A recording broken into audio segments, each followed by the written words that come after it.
আপনারা বলবেন একটা এগ্রিমেন্ট হোক, আব্বাস সিদ্দিকী এগ্রিমেন্টে লিখবে, আব্বাস সিদ্দিকী লিখবে। আব্বাস সিদ্দিকী কি লিখবে?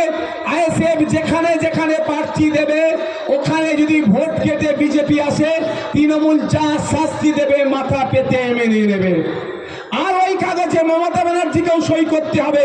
তৃণমূল যেখানে যেখানে প্রার্থী দেবে ওখানে ভোট কেটে যদি বিজেপি আসে, তাহলে আইএসএফ যা শাস্তি দেবে তৃণমূলকেও মাথা পেতে মেনে নিতে হবে। কাজ অসুবিধা আছে? আমি যদি বিজেপির কাছ থেকে টাকা নিয়ে বিজেপিকে আসার সুবিধা করি, ওই এগ্রিমেন্টে সই করবো না। আর যদি পরিবারের লোক, ভাইপো গরু চোর, কয়লা চোর, আপনার মুর্শিদাবাদের কাছাকাছি গরু চোরের একজনের নাম আছে, আগে বুঝে নেন কি গো।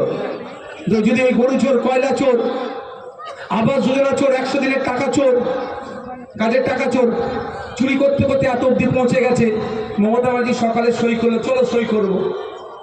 একদিকে বড় ভাইয়ের আব্বাস সিদ্দিকী সই করলো, অন্যদিকে মমতা ব্যানার্জি সই করলো। দেখবেন সন্ধ্যাবেলা এই চোরগুলো তিহার জেলে চা খাচ্ছে, বাইরের চা খাবে, তিহার জেলে যে চা খাচ্ছে, তুলে নিয়ে চলে যাবে। আজকের পর থেকে যদি কেউ বলে যে নওশাদ সিদ্দিকীরা বিজেপিকে সুবিধা করে দিচ্ছে, ভোট কেটে বিজেপির সুবিধা করছে, একটাই কথা বলবেন, চলে এগ্রিমেন্ট আসো। আমি এটা বলে যাচ্ছি, যদি আমি ভোট কেটে বিজেপির সুবিধা করি, ভোটে এগ্রিমেন্ট ওরা করুক, আমার পা দুটো উপর দিকে, মাথাটা নিচে দিয়ে এই গাছে ঝুলিয়ে মারবে আমাকে, আমি রেডি আছি। আর যদি না ওরা আর যদি সই করে আর তৃণমূল ভোট কেটে বিজেপি কেন কি করবে, পুরো রাগ মিটিয়ে নেবে। কি গো, এই ছোটবেলা টাইট করে ফেলবে কি মুখ্যমন্ত্রী বলে পরিবহন মন্ত্রী কোনটা কাকে পাঠা, আমার 16,000 প্লাস 700 গেছে,